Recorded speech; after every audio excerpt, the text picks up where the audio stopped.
if you fucking with me. Oh, and I'm ready to let you smoke. Who want the smoke? Who want the smoke? Who want the smoke? Who want the smoke? Who want the smoke? Who want the smoke? I hear shots coming on the low from hoes I'm hiding. This attention is so flattering cause they admiring. Don't know what's on their mind, but it should be retirement. If the AARP or this AR gets the firing. Back, they don't want smoke with me. The diamonds is choking me. They pussy need puffery. These bitches is 0-3 and they in the lower league all in my ovaries. The fur on my shoulder mink. Tell me what hoe would think. I get the money, I am the king of New York, and I rock and saw and weave. I run it, I relay the wig. They talking, I'm taking it in. I did not come here to make new friends. You burned the bridge and I'm making amends. They don't want none, I say it again. They don't want none, I pray for their sins. Hot boxing in the whip, I don't even smoke, but we do want.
What's up, everybody? Welcome to another edition of the OZone. And yeah, I'm feeling good tonight. Feeling good. I guess the only thing I'll talk about right now as far as upcoming stuff, I don't have dates for this yet, but a couple of the comedians that I've met last couple of weeks, been chatting, chopping it up with, and we're working on dates for them to come on and do a show with a few of them together and kind of have a roast fest type thingy. So that'll be fucking exciting and awesome. So I'm looking forward to that. Details coming soon. Dun dun dun.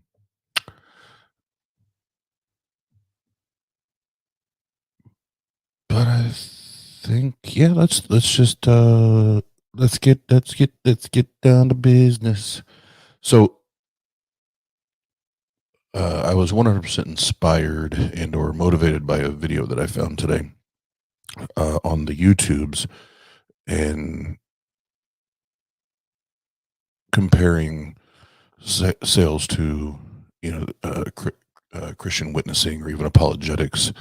And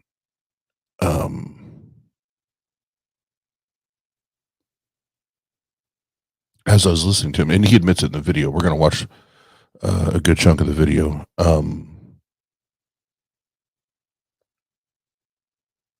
But he admits to not really being, the best of sales or understanding the sales process or anything like that. I think he'd only had one sales job, but he did a great job of connecting the points or connecting the dots, so to speak. And I was like, you know what? With, what he brought to the table in that video, and then taking my sales background and history, I think we really can dig into this and extrapolate. some good shit from this. So before we start the video, I feel like I'm getting ready to start one of my training classes now. Let's talk about just a very basic sales process.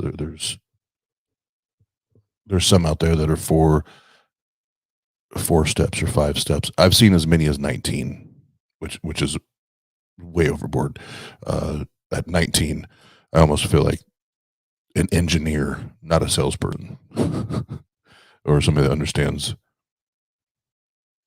sales and communication and reading a person and yada yada yada. 19 steps is just, that screams the wrong person put this process together.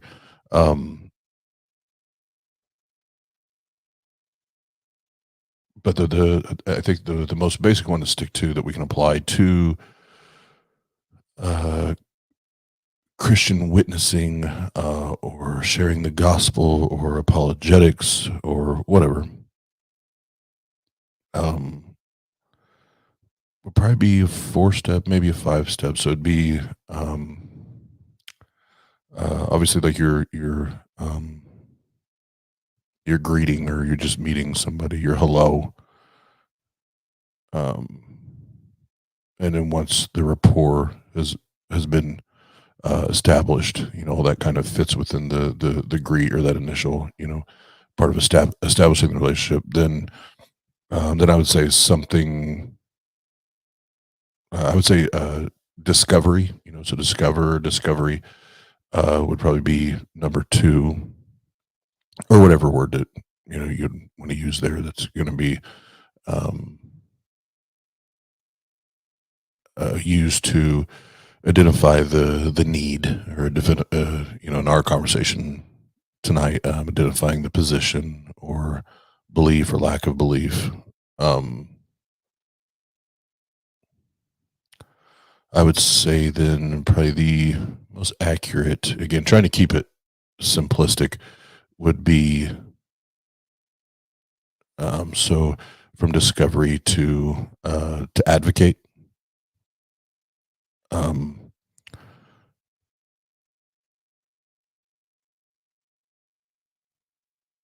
And especially from the Christian point of view, again, whether it's just your lay Christian that's witnessing, or someone that practices apologetics, you go from discovery and getting into the, discovering the position, to advocating for what it is that you believe in, or if it's in a sales environment, what it is that you're selling,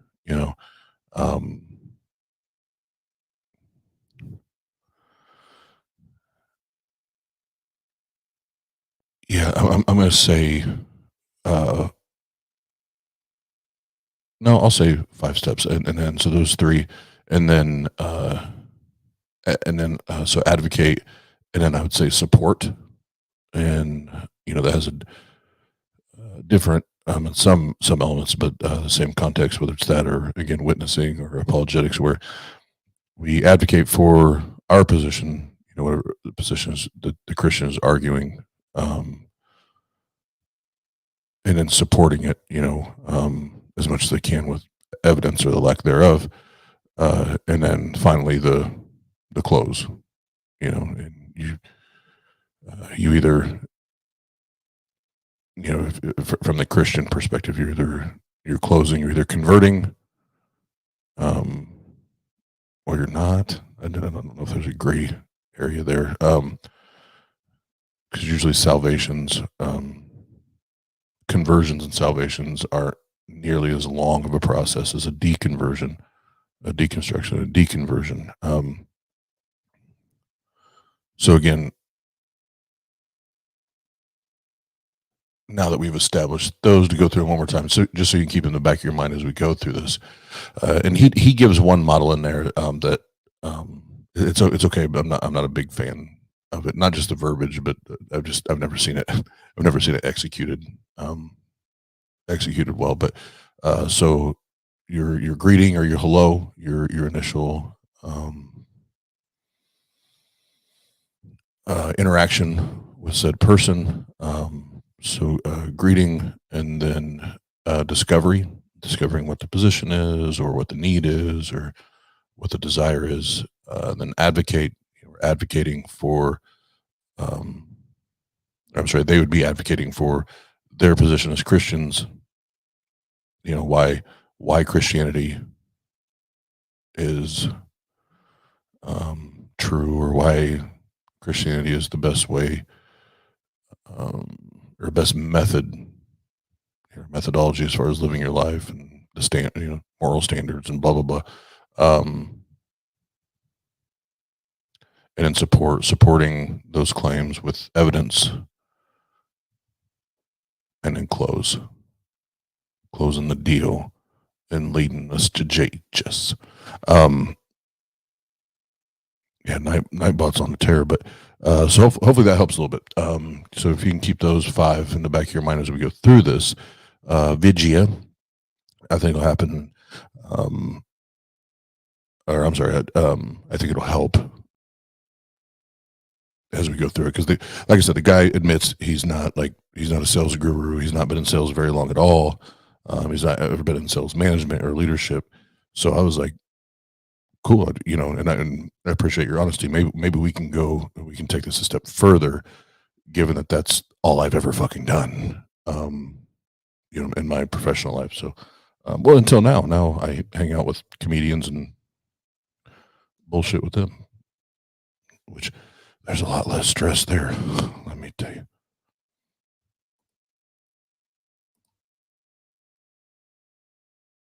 A number of years ago, my roommate invited me to a barbecue. They were giving out free pulled pork sandwiches and pop. I like pulled pork sandwiches and pop, and I was a starving college student, so I went. When I got to the barbecue, people were really quick to come up and talk to me, and were really friendly. They started asking a bunch of questions, and at one point the question of faith came up, and they started asking me what I believed. I was a Christian at the time and studying to be a pastor. I mentioned this to them, and the whole group of people who were so interested in talking to me suddenly seemed disappointed and found excuses to go talk to other people. It's not that they hated Christians, it's that they're a part of an organization called Campus Crusade for Christ. And the whole purpose of the free sandwiches and pop was to get non-believers to hear the gospel. I was no longer a mark, so they moved on. Another time I was on the train on my way to work. I was still in college at the time, but worked at a record store on the other side of town. A guy who I knew from one of my classes sat down. I took my headphones off and said hi to him. He took out this cube that was kind of like a Jesus-y Rubik's Cube kind of thing that tells the story of crucifixion and how God offers forgiveness. It's one of those classic evangelism tools like mints with Bible verses on them or whatever Kirk Cameron keeps in his pockets. Like a penny with the 10 commandments on it. And these are great to start a conversation with somebody. Also got some $1 million bills in my pocket. Awful lot of fun. It was weird that this guy was preaching to me as we went to the same Christian college, but I figured maybe he wanted to show me his new toy. Then at the end, he said, "Isn't it funny that when I got on the train, you thought you recognized me from somewhere and said hi? That was the Holy Spirit creating an opportunity for me to share his word with you today." To which I said no, told him his name and what class we were in together. I then put my headphones back on. Nobody likes to be proselytized to. Oh, this isn't going to be about Jesus, is it? It makes you feel like a target. Excuse me, sir, would you... Donation to the Reverend Moon? Sorry, I had to stop. I've always loved that segment from The Simpsons. Homer. Oh, this isn't going to be about Jesus, is it?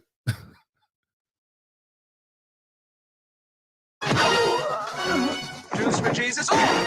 They are trying to collect bonus points for saving souls, either from their church or whatever organization they're with, or for the afterlife. I have it way more now as a non-believer from way more people in my life. It felt disingenuous back then, and man, does it feel disingenuous now. It's the same way I feel when someone approaches me in the mall or on the street asking me how I'm doing. I know you're trying to sell me something. I see the clipboard, and I'm not interested.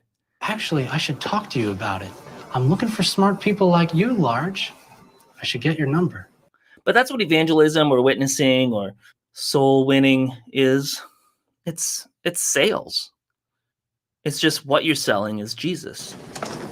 A, B, C. A always B, B, C. Converting. Always B. Converting.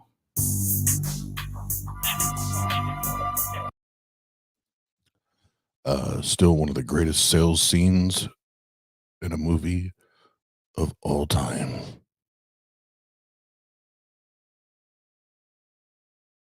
It's that they're a part of an organization called Campus Crusade for Christ. And the whole purpose of the free sandwiches and pop was to get non-believers to hear the gospel. I was no longer a mark, so they moved on. Another time I was on the train on my way to work. I was still in college at the time, but worked at a record store on the other side of town. A guy who I knew from one of my classes sat down. I took my headphones off and said hi to him.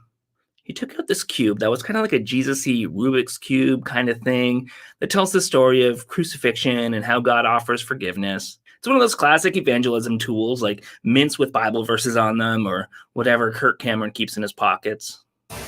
Like a penny with the 10 commandments on it.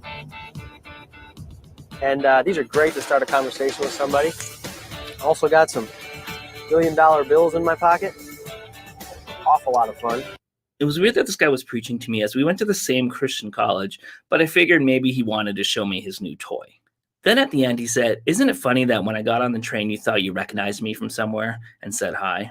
That was the Holy Spirit creating an opportunity for me to share his word with you today." To which I said no, told him his name and what class we were in together. I then put my headphones back on. Is it me or did we just watch this shit?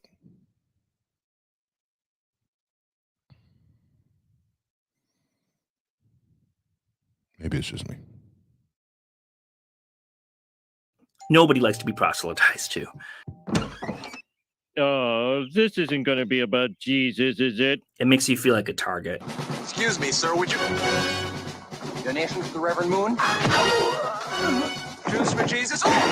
They are trying to collect bonus points for saving souls, either from their church or whatever organization they're with, or for the afterlife. I have it way more now as a non-believer from way more people in my life. It felt disingenuous back then, and man, does it feel disingenuous now. It's the same way I feel when someone approaches me in the mall or on the street asking me how I'm doing. I know you're trying to sell me something. I see the clipboard, and I'm not interested. Actually, I should talk to you about it. I'm looking for smart people like...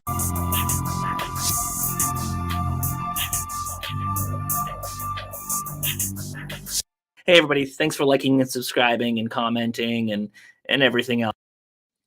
I see what he did. I see what he did on the editing side. Obviously not on purpose, but that's a mistake I would have made. No big deal.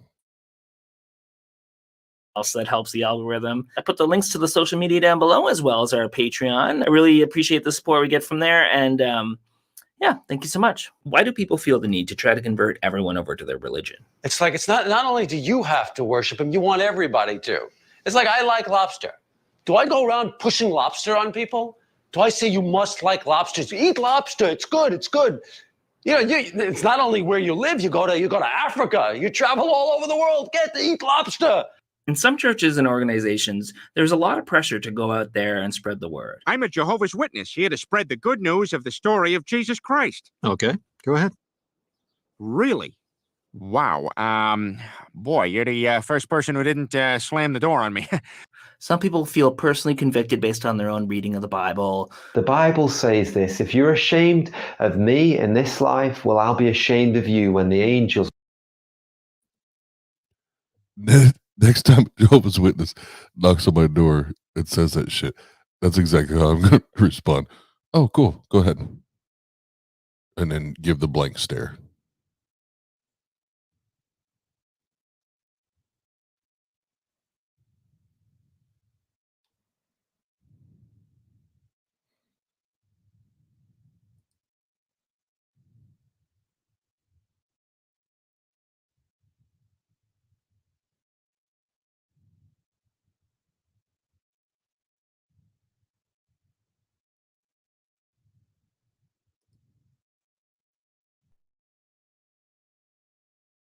will come. So do your best. I know it's hard, but do your best, young people, work colleagues, to just tell people, you know, I'm a Christian. I follow the Lord Jesus Christ. That's the most important thing to me. And some people are just really excited about the Lord. Yeah, because let me tell you something, buddy. The easiest way to make friends in 2022 is to walk in a goddamn room and say, "Hey, everybody, Everybody stop what you're doing. Stop what the fuck you're doing. I just need all of you to know that I follow Jesus Christ. I have a purity ring. I also have a purity cock ring.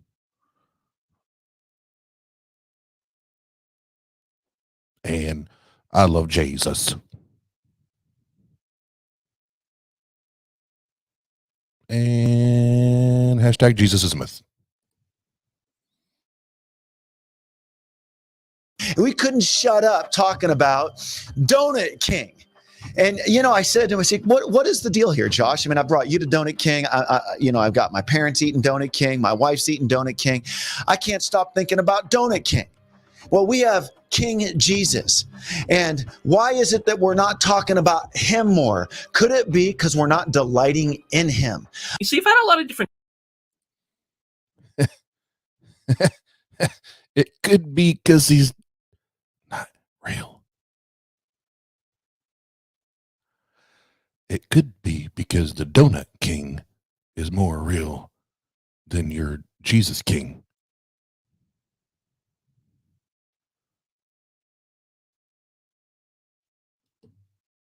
Just saying. Just saying. Them donut rings are pretty fucking good.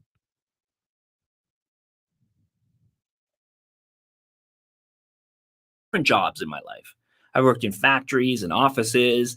I mowed a cemetery once, but broke a 100-year-old headstone, so that didn't last long. I've been a manager at coffee shops and a restaurant. I worked at a grocery store for a couple of weeks and a famous poutine place for 45 minutes. Most recently, I worked in sales. I've done upselling and basic sales at previous jobs, you know, like offering pastries with coffee or convincing people to get an appetizer. Like the time my boss told me I need to upsell when somebody orders a coffee. So the next person that came in and I knew he was watching, they said, "Can I get a coffee?" And I said, "Are you sure you don't want 4 coffees?" But this was the first time I've had a straight up sales job.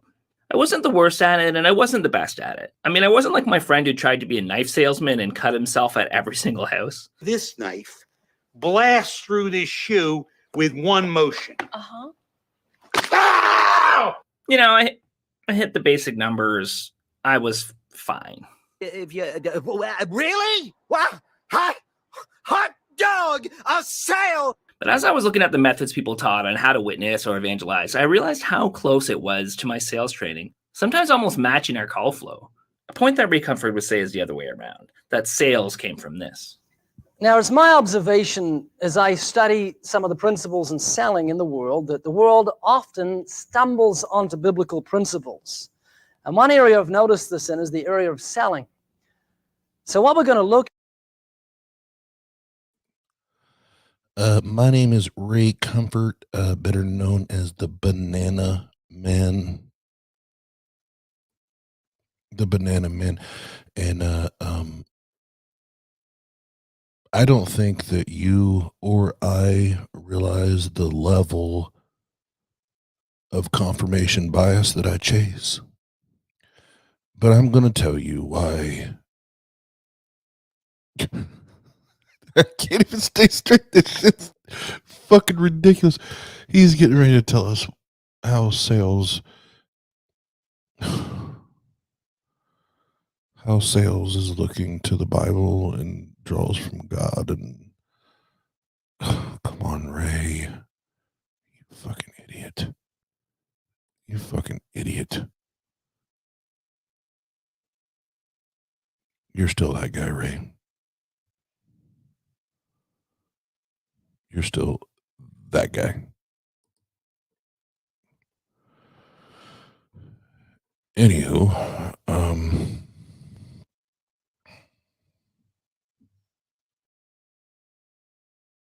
look at is the way of a salesman using what I call the RCCR principle, relate, create, convict, reveal, this principle laid out in John. You see, with sales and with witnessing, the first thing you have to do is build rapport. This starts with the greeting. It's how you get your foot in the door. He's going to knock on the door. His opening sentence must grip her. He doesn't want the door slammed in his face. He wants to relate to her. So when the door opens, he may say something like this. Hello, I'm I'm so-and-so from the vacuum cleaner company. What beautiful roses you have in your garden. Do you tend to the garden yourself? Hello, ma'am. Oh, what? That was terrible. Before I ever, before I even got into commission retail sales, I did door-to-door sales for fucking years.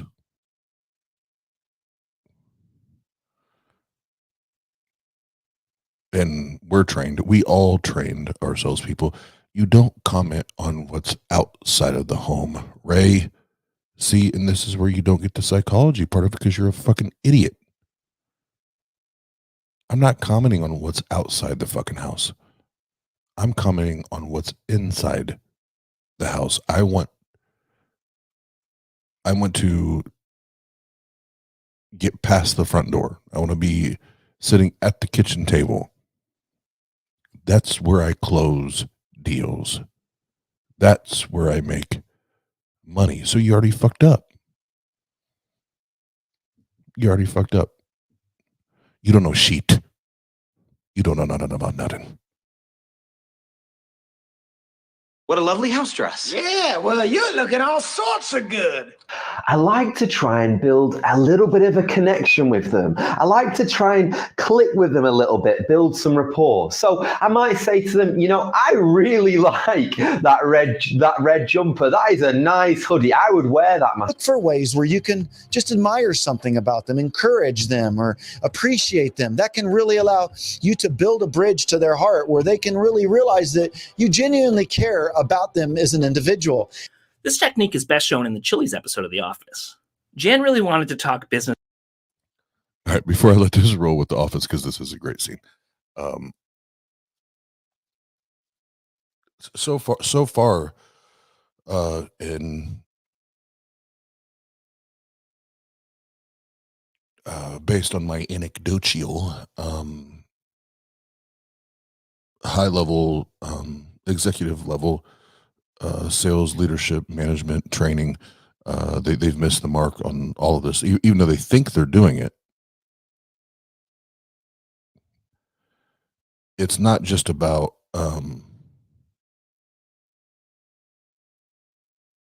it's not just about paying a compliment.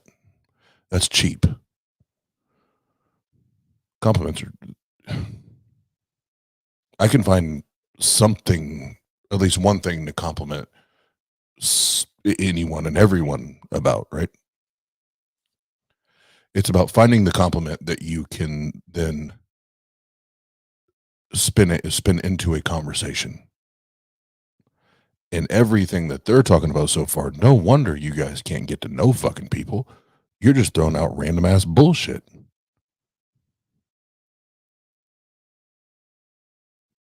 You have to find something, if you're doing door-to-door sales like they were talking about, and it's inside the home, find something that connects to their,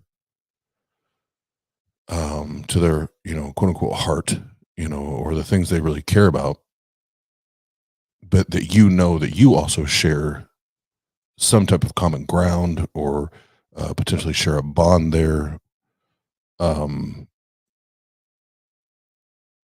But what y'all are talking about, y'all just like doing a machine gun thing where just throw out the compliments, throw it out, blah, blah, blah, blah, and hoping something sticks.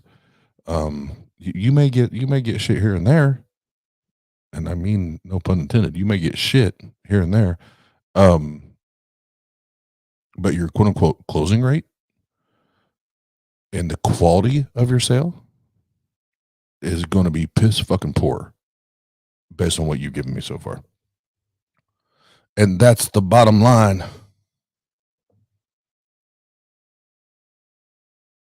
In numbers, but Michael sees that the client isn't ready to buy and they need to build trust first. Of the game is budget reduction. Awesome Blossom. What? I think we should share an Awesome Blossom. What do you say? They are awesome. You want to, Christian? Awesome? Sure. Okay, it's done. Actually, Megan, may we have an Awesome Blossom, please? Extra awesome. We're going to relate to sinners, get to know them, win their confidence, give them light gently. I mean, I think a good way to build rapport is to not refer to people as sinners, but that's just me. I'm not the expert. And this is huge. You have to build relationships over time. I want my baby back, baby back, baby back. I want my baby back, baby back, baby back. I want my baby back. You'll find that when you are engaging intentionally with the same people, or maybe it's a barista, they begin to open up. They begin to talk to you a lot more. They don't feel like the conversation is abrasive. I'm not challenging their worldview right out of the gate. It's much more of a relational dynamic that happens over the course of 3-4 months, where you're able to, one, talk about things that they resonate with. And we're already starting to see why this is so disgusting. Most people know that when you hang out with people, it's because you like being around them. They make you laugh. They challenge you. You have common interests. What? Did we just become best friends? Yep. And after you leave the faith, you start to see these red flags when people reach out to you. When a religious friend from my past reaches out to have a Zoom call after not reaching out for years, I'm immediately wondering if I'm in for the Jesus sales pitch. The next step in my sales job is what we call the discovery. It's basically where you ask a bunch of questions before you jump into the sales pitch. Touch on the subject that their favorite subject. Everybody's got a favorite subject. And you know what it is? Them. That's their favorite subject. The most common word in the English language is I, me, and me, and I. I mean, that's what we talk about. Oh, Ray, you just played your hand, bro. You just played your goddamn hand. And this shows you've put no research in the psychology behind that statement.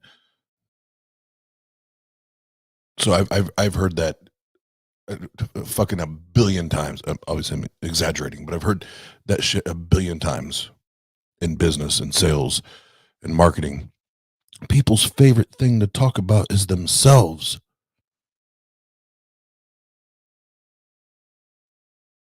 No, it's the easiest thing. It's the most simple thing for them to talk about, Ray. Doesn't mean it's their favorite. There's a lot of people that hate talking about themselves. They hate the attention. They don't want to talk about themselves. But you've bought into that because it fits your narrative, because you love to talk about you.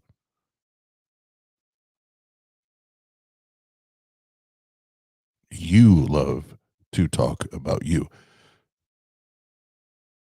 So, and maybe, you know, in the first portion of this, I'm giving Christians too many pointers into this sales process, so to speak. But no, Ray, not everybody's favorite thing to talk about is themselves. It's just the most simple thing, the easiest thing for them to talk about, because that's what they know. They know that the best. They know themselves the best. But like I can think of two 2/3 things that if I were back into door-to-door sales or retail sales, or, you know, what the fuck ever, you know, face-to-face sales,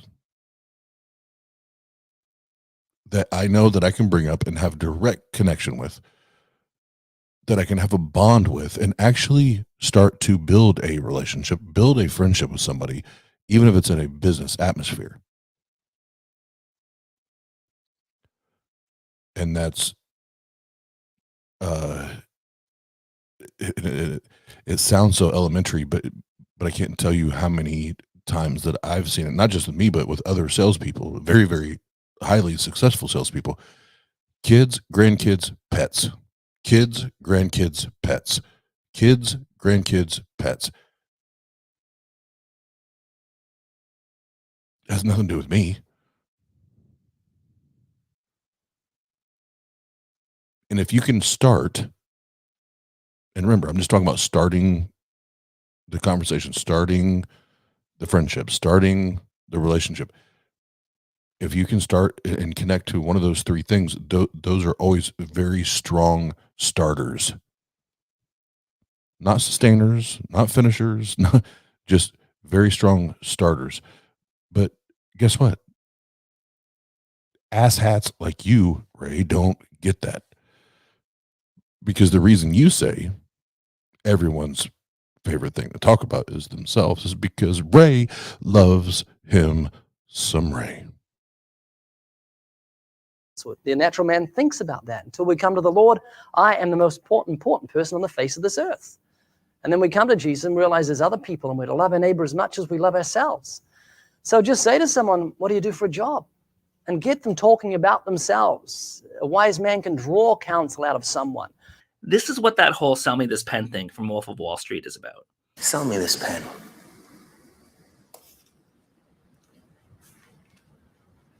It's a amazing pen. For professionals. Here's the real Jordan Belfort explaining it. Here's the thing. The only one rational thing you could do when someone says, sell me this pen, and that is to start asking them questions. So tell me, how long have you been in the market for a pen? What type of pens have you used in the past? Is it business or personal? Typically, when you buy a pen, what type of money do you spend on one? Do you buy expensive pen? The key to selling is to find out, step one, what are your clients' needs, values? What pain are they looking to resolve? What do they need? And you're looking to fill that need. Nothing is worse than trying to talk with a person who only talks about themselves and never lets you get a word in. You see, listening. Mm-hmm.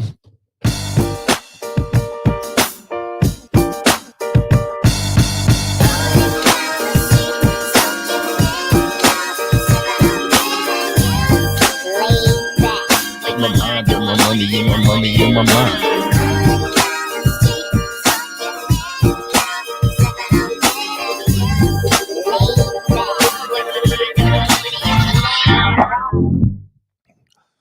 Yes, y'all. To the beach, y'all.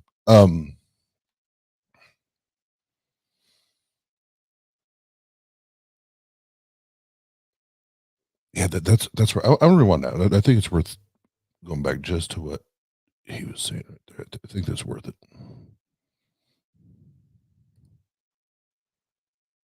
Professionals. Here's the real Jordan Belfort explaining it. Here's the thing.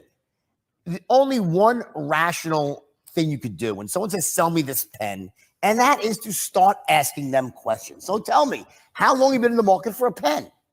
What type of pens have you used in the past? Is it business or personal? Typically, when you buy a pen, what type of money do you spend on one? Do you buy expensive pen? The key to selling is to find out, step one, what are your clients' needs, values?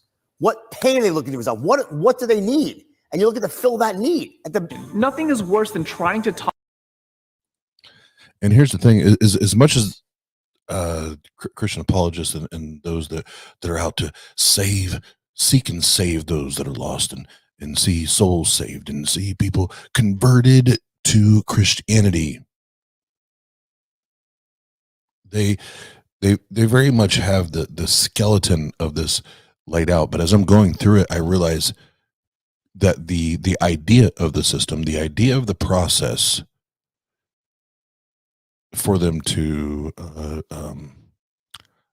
execute is there, but god damn they suck at it. God damn they suck at it. Which is why we're watching Christianity start to dip now in the United States, where they're below 50%.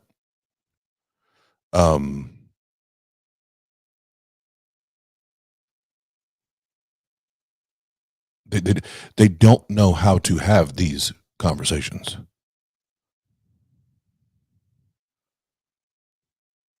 They do not know how to have these conversations, like what these people are trying to say. And some of them, for the record, aren't Christians.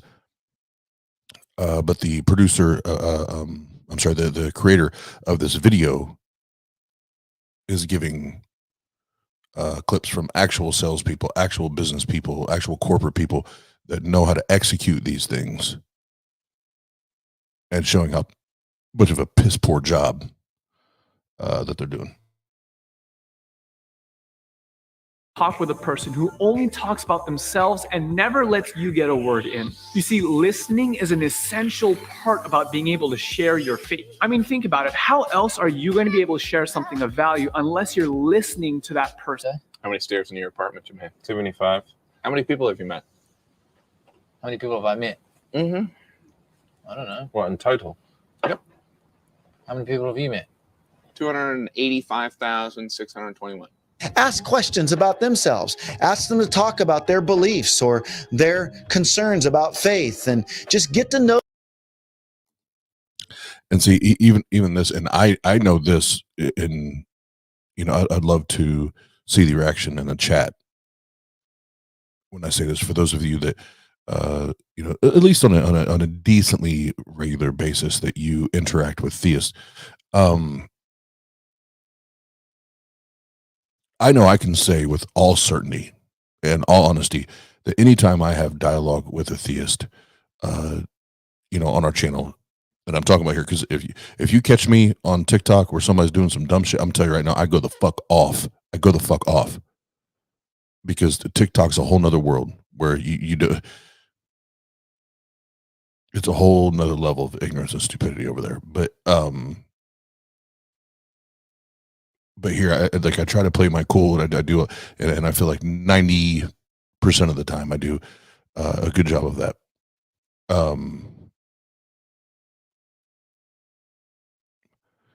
But to me, here on the YouTubes, I can only think of a couple Christians that I've spoken to that actually, like, if they ask me a question, that they were actually listening. They were seeking to understand my position. They were seeking to understand my ideas, rather than already trying to figure out what they were going to say next. And one of the arts of being an outstanding communicator and interviewer is being able to know when to shut the fuck up and listen and seek to understand what that person is saying, whether it's a position or a life story or what have you. And I can just say, other than maybe, and I won't go by name or anything like that, but other than maybe one or two theists that I've spoken to here on YouTube, whether it be on our platform or others, I've never felt welcomed like that. Like, I really felt like they were trying to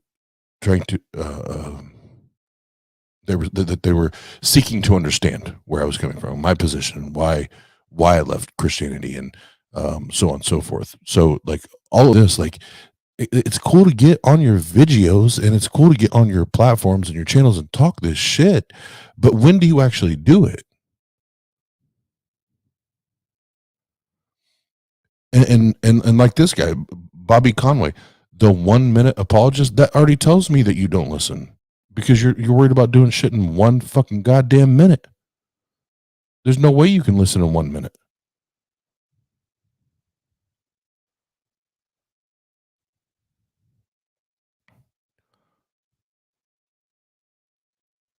So if Christians really are motivated by what their book says, you know, and that Jesus was sent to seek and to save those that were lost, if they were to follow that and go to make disciples of all nations, and always be ready to defend their faith, you better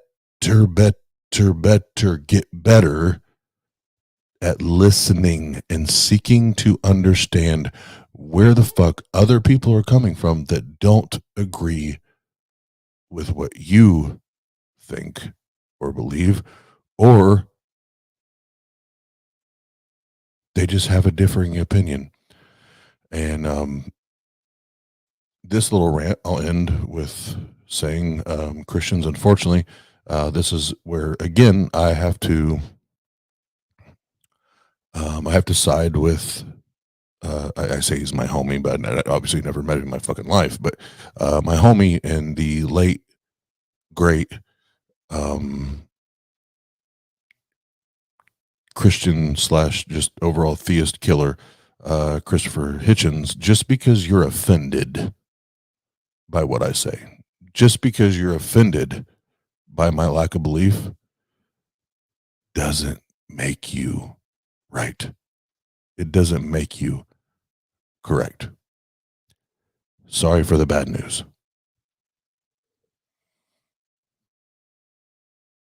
Know them, take an interest. So the 80-20 rule is this. You let them speak for 80% of the time, and then you speak 20. You know, somebody told me a long time ago that we have 2 ears and only 1 mouth for a reason, because we're supposed to listen twice as much as we speak. As a teacher once told me, you have 2 ears and 1 mouth, so you should listen twice as often as you're speaking. Actually, I think it has something to do with our ability to tell where sound is coming from. Low frequency sound coming from one side will reach the near ear microseconds before the far one, and high frequency sounds will sound more intense to the near ear. But that's probably not the point. And so the idea here is that you're listening to them, trying to gather up information, just getting to know them. What are their life experiences? What are their pain points? Are there some things that happened to them in their life, whether it's things at church, or maybe they were disappointed in God, or maybe they... This makes sense for sales and even for evangelizing if that's what you want to do. But don't expect us to not feel let down or frustrated when what we thought was genuine interest turns out to be just gathering information so you can tell us about your God, especially if that information you're using is our pain and suffering. Boom. Thank you, sir. And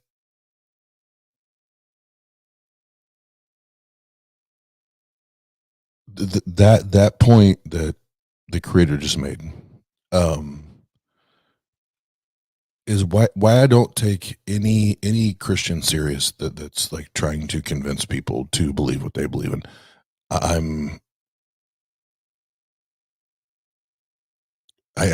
don't, and I can't take it serious or take you serious, because as soon as you find out that I'm not worth your energy, you come to the realization that, okay, Oz's skepticism or atheism or lack of belief or whatever runs so deep that I don't think there's any chance or any hope of him converting. That you just dip out. That's the MO. That's the MO of you Christians. So no, I don't. When you're trying to build rapport, when you're trying to be friendly, like I'm listening to that because I want to know that you understand those skills. I want you to understand that it takes more than just throwing Jesus at me to convince me of something. But when we start on the foot, the track history shows for you and your folks, your team, your people, your family, that as soon as we don't offer you a benefit or we don't offer you a value, or there's other things I could say, but we don't bring that, then it's just on to the next one, and then what? And then what? So yeah, you can take your fake ass rapport building and fake ass questions and all that and go pound salt until you figure out how to do it and do it with humanity involved, and know that at the end of the day, even if we don't agree, after conversation after conversation after conversation, we still disagree, we should still be able to be friends. And if you vanish or you have to cut me off or you dip out because we still don't believe, I know you were fraudulent. I know you were a piece of shit. I know you were a coward. So sorry, Christian. Sorry, Christianity. Sorry, apology. Sorry, not sorry. Fuck that shit. Inevitably, what you're going to find is that something in their life is broken. And there's a simple way to get to Jesus, because Jesus is the one thing that can make what is broken in their life right.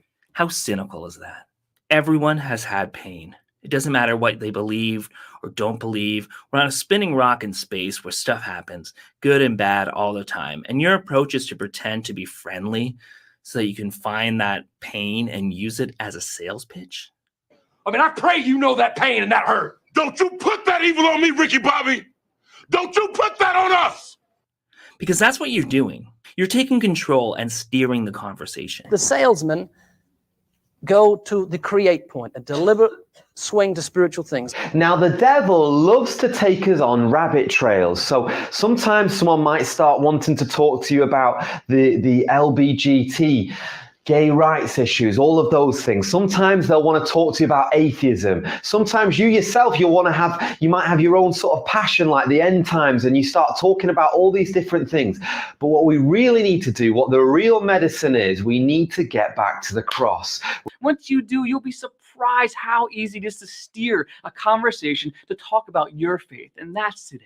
So you thought about it? You thought about it? And you haven't thought about it, obviously. No, I have thought about it. Well, let me tell you how the answer you want. I can prove to you God exists in about 30 seconds. Oh, yeah? Yeah. When you look at a painting, how do you know there was a painter? I can prove to you that God exists in about 30 seconds. Do you know how, motherfuckers?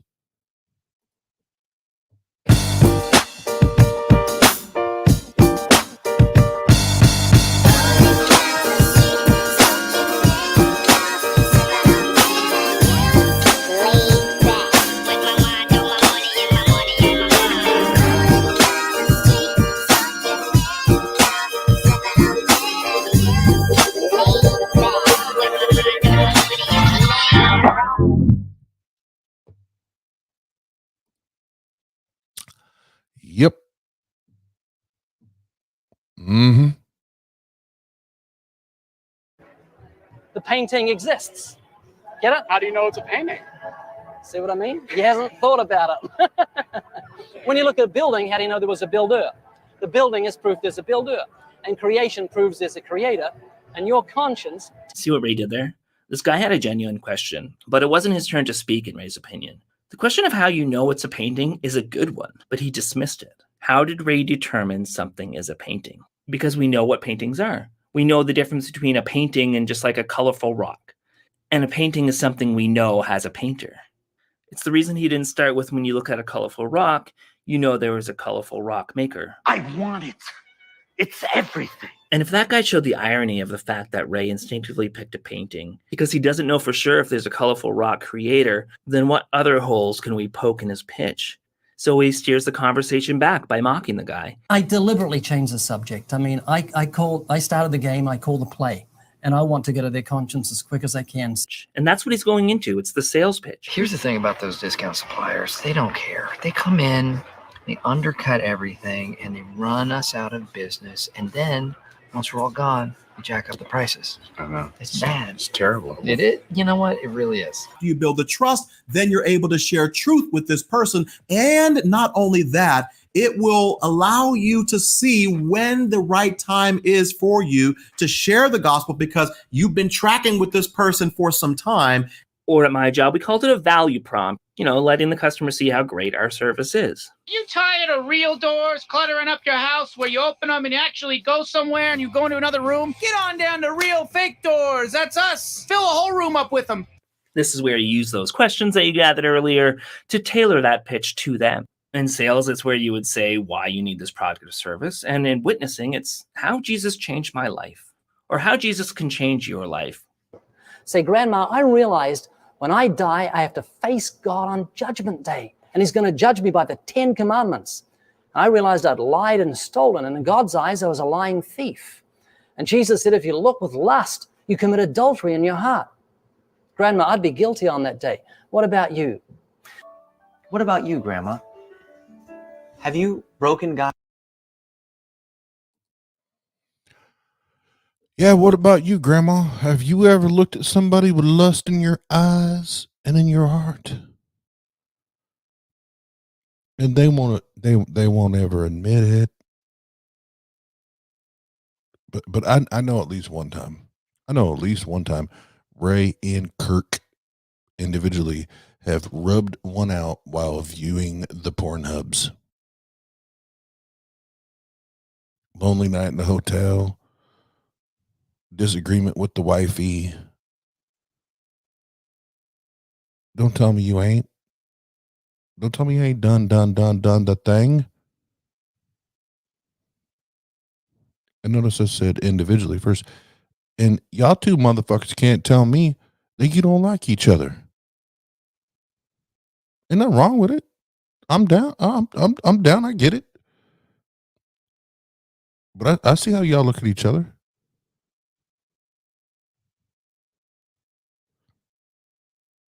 I see how y'all look at each other. Kirk and Banana Man, Ray. You got a fire up in that loin. You got a fire up in that loin for Ray, don't you, Kirk? Yeah, you want Daddy Kirk. You want Daddy Kirk, don't you? Mm-hmm. Y'all some lying ass, fake ass motherfuckers. And your sales process is shit. Your sales process is shit. And it's got worse and worse and worse that I forgot we were even talking about sales process because it got to just sloppy fucking bullshit. So let's take it back to the sales process. Where did we end off? Oh yeah. Point number 1. You still haven't even conquered point number 1, which is a good greeting or a good way to start or begin a relationship or a friendship with somebody. You're still stuck there, assholes.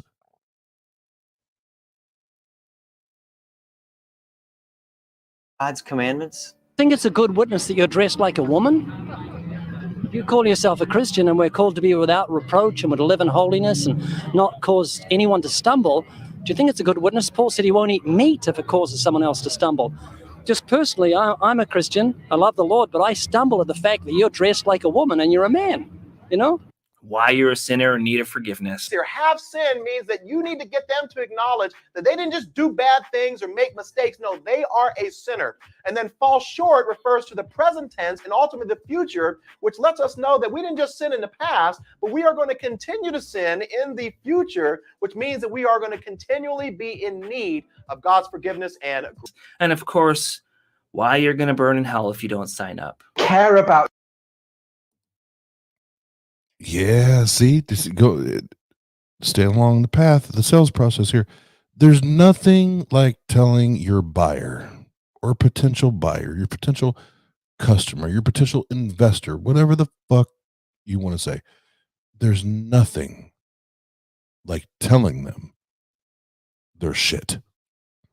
There's nothing like telling them that they're just not as good as you because they don't believe the same way you do, or buy the same things you buy, or drive the same type of car that you drive. Do you see where I'm going here, you idiots? And Joe Kirby, for the love of your God,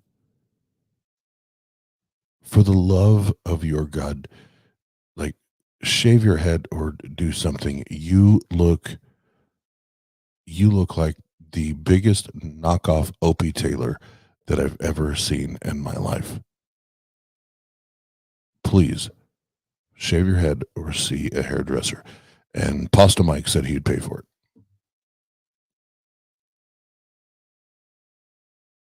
You so much. I love you to pieces. My Bible says there is a judgment after death. Could I just share this important message of Jesus Christ? They won't admit their sins until they're exposed, and that's why you must preach future punishment along with the law. If you have presented the pitch or the gospel, you want them to make a decision. Decision. Have you made your decision for Christ? We call this assuming the sale. Assume your pitch was great and then move into getting them to commit. So notice there are 2 more things here that they need to do for their salvation to be complete. First of all, they need to make a verbal confession that Jesus Christ is Lord. But second of all, they need to believe in their heart in the resurrection of Jesus Christ. Without these last 2 things, their salvation is incomplete. So step up or step off, Dwayne. Blue pill or red pill? What'll it be, bro? And if they do, awesome. So I sold it? I sold the idea? Yes. Oh my God. Thank you. You're welcome. Thank you. You're welcome. Thank you. You're welcome. I don't like fishing. I like catching. And there's a huge difference. I've done a lot of fishing. but I like the thrill of putting them in, and I want to see people saved. I don't want them to nibble bait all day, and that's all it is. Talking about evolution is just the fish nibbling bait. I want to get the hook in their jaw and pull them into everlasting life by the grace of God. And if not, you move into objection handling. Help them overcome the objections that they may have about the Christian faith. As a matter of fact, This is where you ask things like, what's holding you back? Why don't you think this widget will help you? What can we do to put you in this religion today? Why don't you seem to care about these things? You know, I think we're talking about significant things here, things that may have eternal implications. So why do you approach them with such apathy? Why don't you care about these things? Just put that ball back in their court and see what they say. This is that scene in Tommy Boy where the guy said he doesn't want to buy it without that guarantee on the box. But why do they put a guarantee on the box then? Because they know all they sold you was a guaranteed piece of shit. That's all it is, isn't it? Hey, if you want me to take a dump in a box and mark it guaranteed, I will. I got spare time. But for now, for your customer's sake, for your daughter's sake, you might want to think about buying a quality product from me. Okay, I'll buy from you. Oh, that's what? Honestly, this was the area in the My favorite fucking movie ever.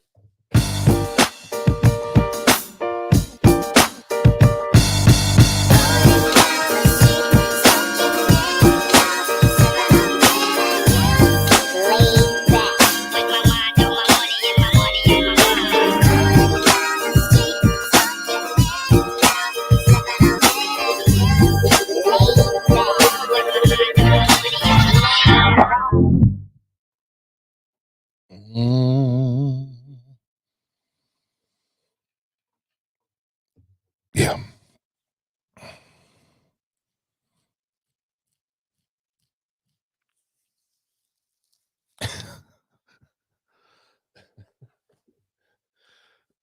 I can't help that you're selling a guaranteed piece of shit.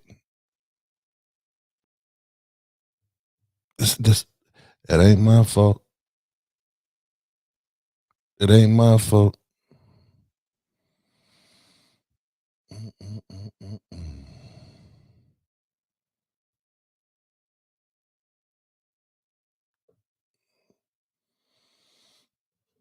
Y'all, Christians, y'all sales process is flawed.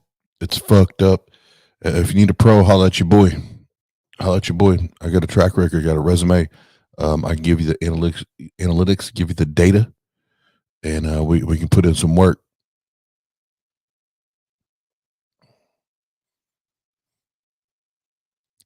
But I know that it would still fail because it's the ones like Ray Comfort and Kirk were like, everybody in the world, their most favorite thing to talk about is them. That's how I know it'll get fucked up. So I have no problem actually leading your march because I know I'm just going to help you fuck it up. But it's good to see Chris Farley, R.I.P. R.I.P. It's my favorite movie in the goddamn world. the sale I was the worst at. I took no for an answer immediately. Oh, yeah. We don't take no for an answer. We don't take no for an answer. We don't take no for an answer. No. Okie dokie. And then if they said no after that, this is where you'd end it in a way that keeps the door open for next time, so you don't completely burn that bridge. You don't want them to walk away and say, I just had an argument with a Christian for the last 10, 15 minutes. You want them to walk away and say, you know what, that Christian, all those thoughts I had about Christians, that was really someone who was a bit different. He had a kindness in his heart. She had a compassion that was a... Do you have a Bible at home? Yes, I do. I actually have three different kinds. And why don't you take some time to read it and think about why I'm talking to you like this? So what Ray's doing right now is he's just encouraging the guy to read his Bible. And he said he grew up Catholic, and he really wants him to begin to think seriously about these things, because he says, well, if the Word of God comes to me, I'll believe it. But then in his next breath, he says that, well, I determined that there is no God. And a corrupt world has a way of getting your attention through pain, through suffering, through bad circumstances. And so they may not care now, but they might care down the road. Yeah. And if you've built that relationship of trust, then when they do start caring, they will hopefully go to you because you've already got that platform. Okay, so let's take a step back. Why is this so off-putting? I think it's summed up pretty well in this clip from the movie The Big Kahuna.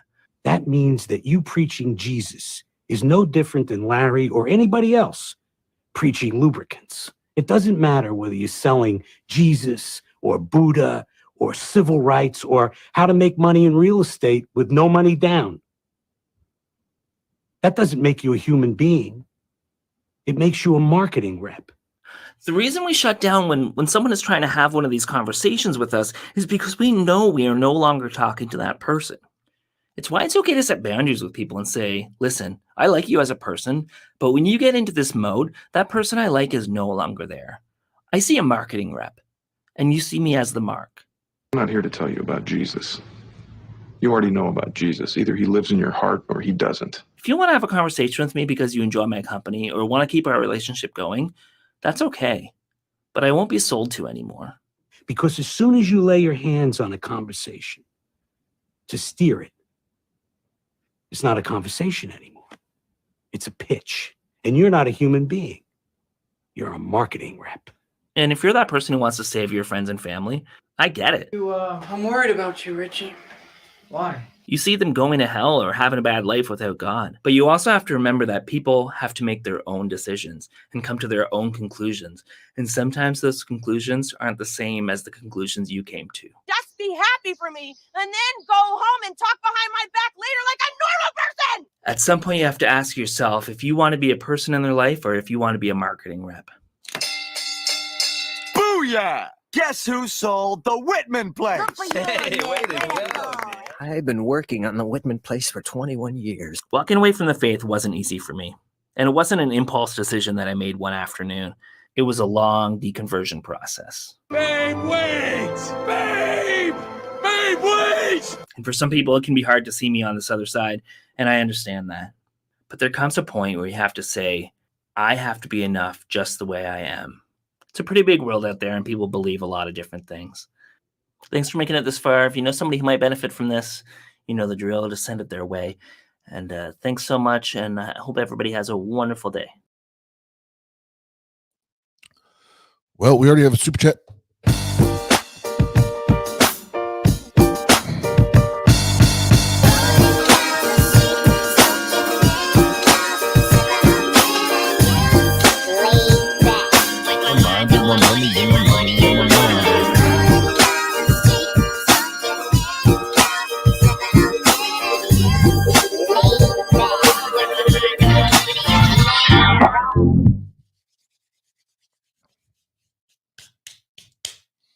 All right, that super chat was brought to you by Native Atheist for $5. Drinks.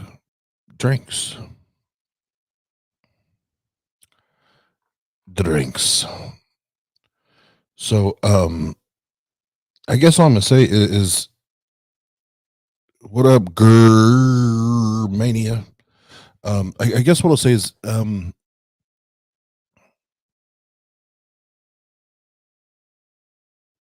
the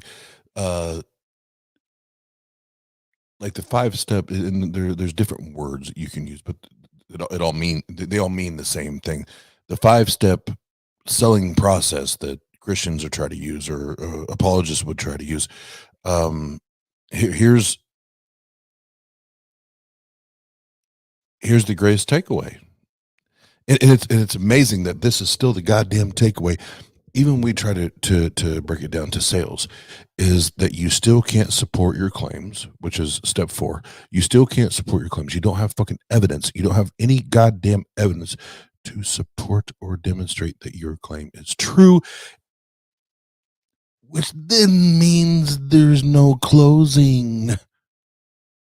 You don't close business.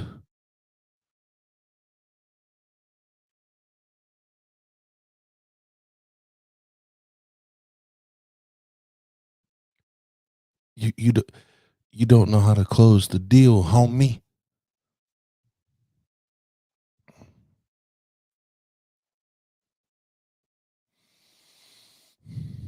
I guess instead of talking to Jesus or Yahweh, you should talk to some other motherfuckers that actually know how to sell shit.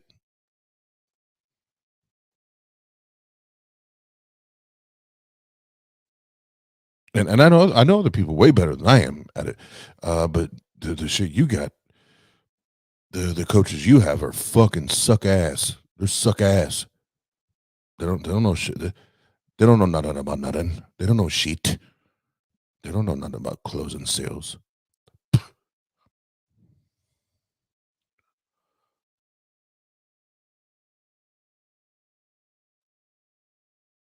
Yeah, I don't even know what else to say.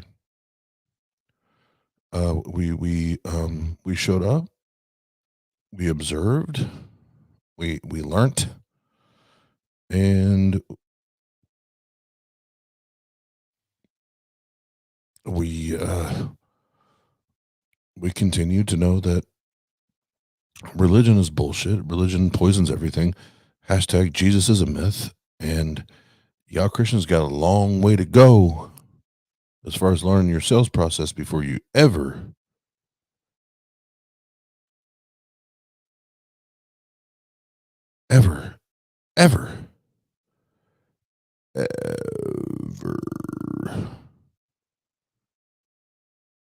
get a chance to actually, quote unquote, convert someone that actually does their goddamn homework.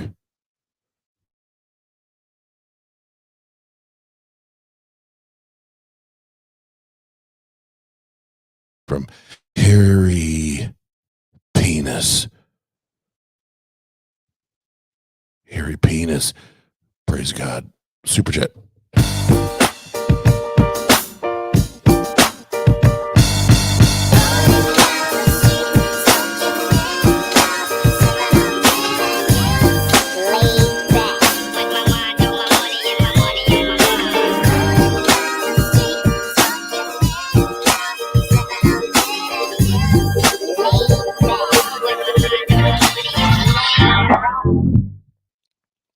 And Harry Penis, praise God for $5. Thank you.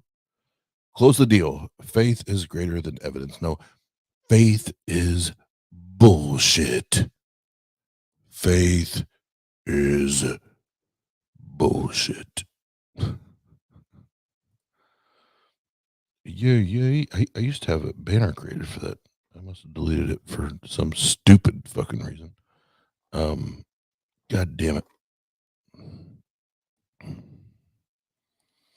All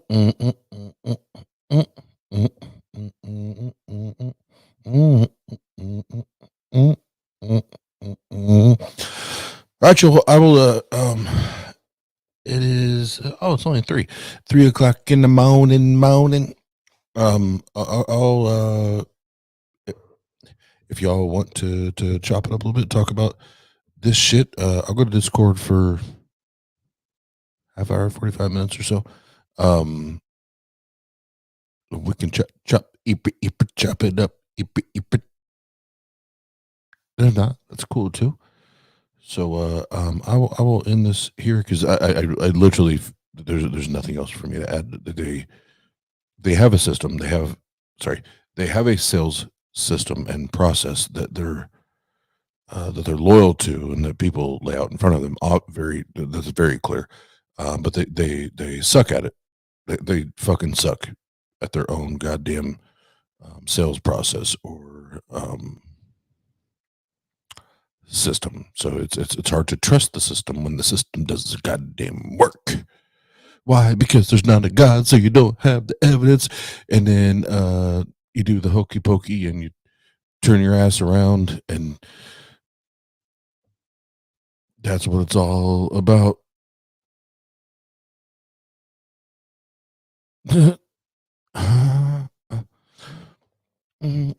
pokeys.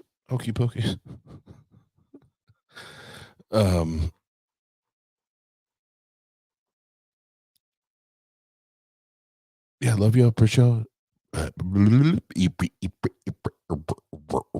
Appreciate y'all. And like I said, I'm hoping within the next week, 2 weeks at the latest, have some dates with these comedians that I've been able to hang out with. And the only reason I bring it up here is because I'm fucking pumped and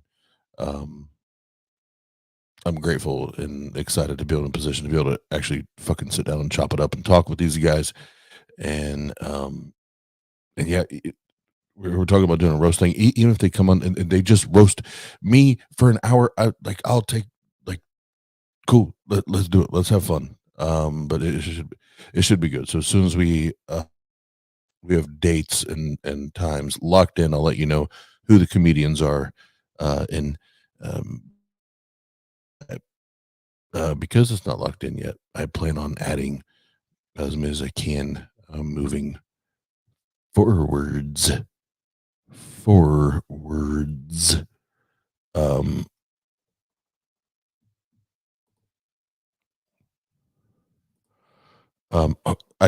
actually started my homework. I did start my homework, and I do have to finish it. Chop it up on Tuesday, Oz.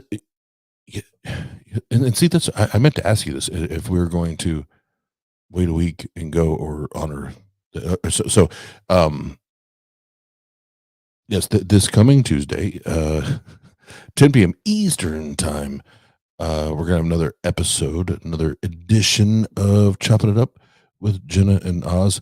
And I interviewed Jenna last week on her life story, and y'all motherfuckers have already heard my story ad nauseum. We're gonna have a little. Jenna's gonna interview me, but it's not gonna be about my story. It's gonna be some other shit. It's gonna be some other shit. And no, Jen, I'm good this week. I didn't know your schedule. I didn't know what you was thinking. But we'll do the damn thing. But thank y'all for hanging out, and for those that wanna, I'll see you in the Discord.